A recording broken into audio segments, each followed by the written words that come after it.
You are the chosen one. That's right, you. Yeah. No, not the person sitting next to you. Sorry. Actually, you know what? You are too. Everybody in this room is the chosen one.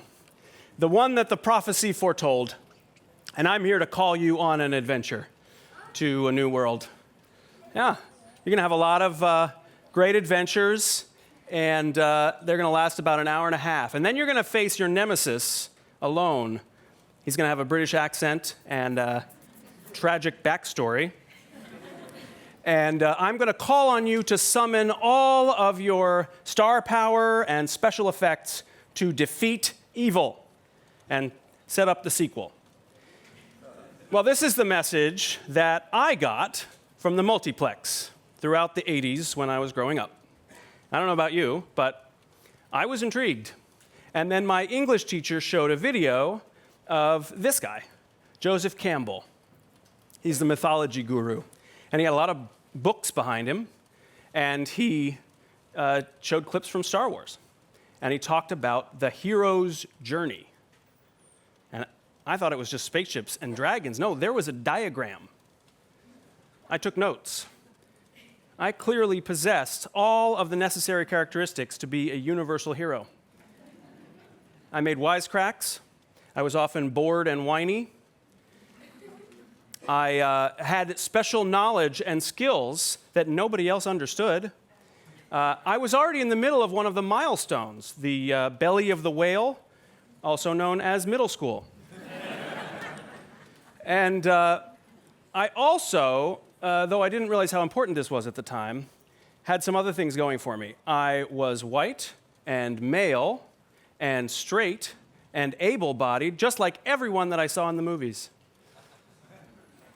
Yeah, I could easily imagine myself doing all the things that the movie heroes did, especially with all the hair I had then.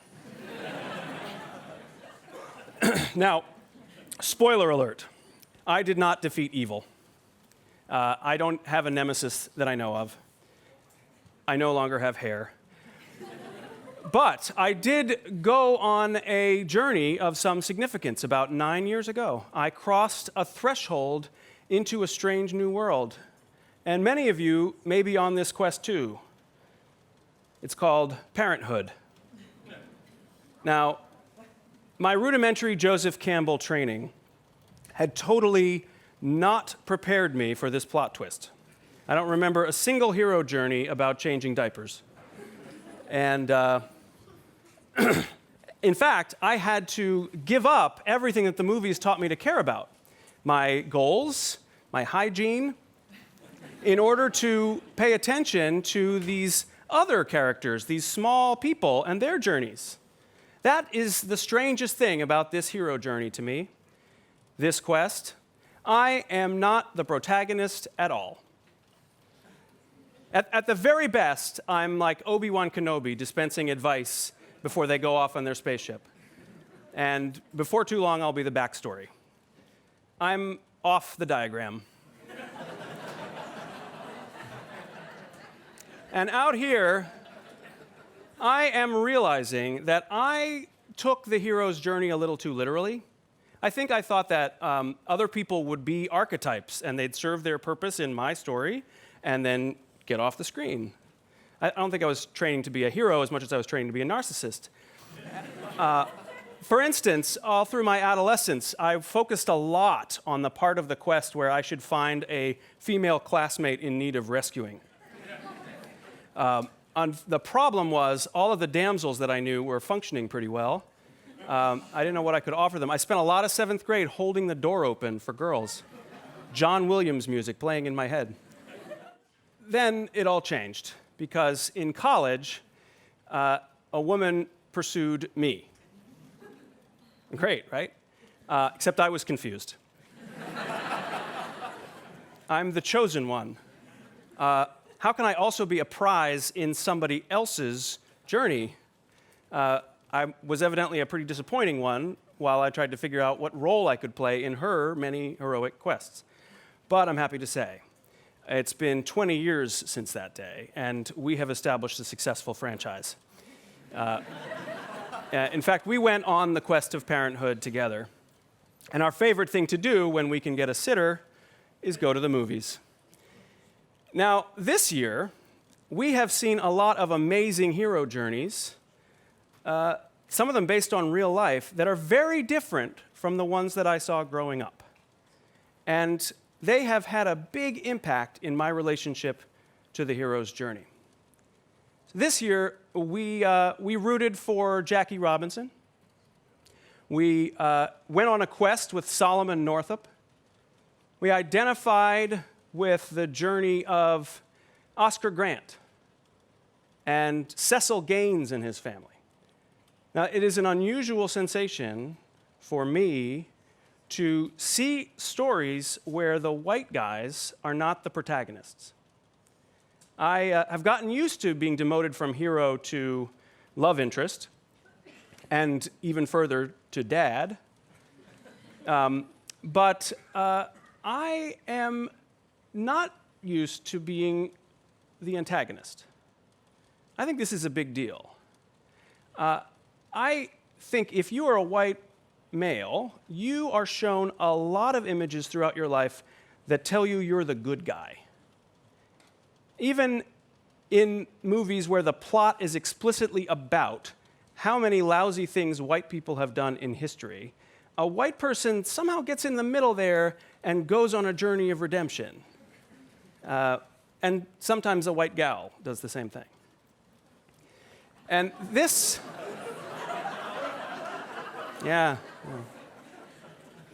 this sinks in, and it shapes our lives.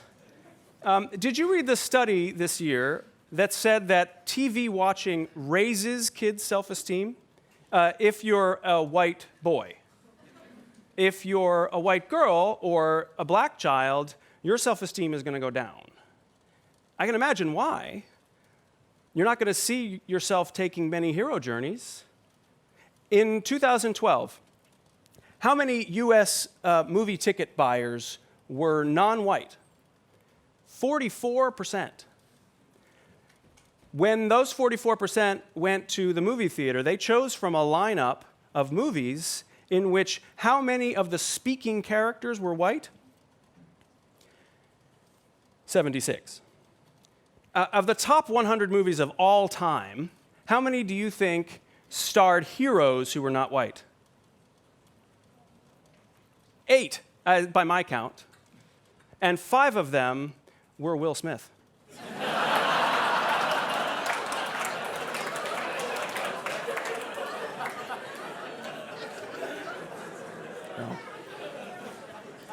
Now, I don't really know what this is like. I don't know what it's like to be excluded from stories because I see myself reflected everywhere. I have been taught that I can feel important. Good for me. But I do have a track record of narcissism, and I know that there is a small step from I am important to people like me are important. I've been fascinated by this research into bias. We judge instantly by a name on a resume or a piece of clothing. Is this a person like me or not? Is this person qualified for this job? Are they going to be a fit? Do they belong in this fancy department store? Should I be afraid of them?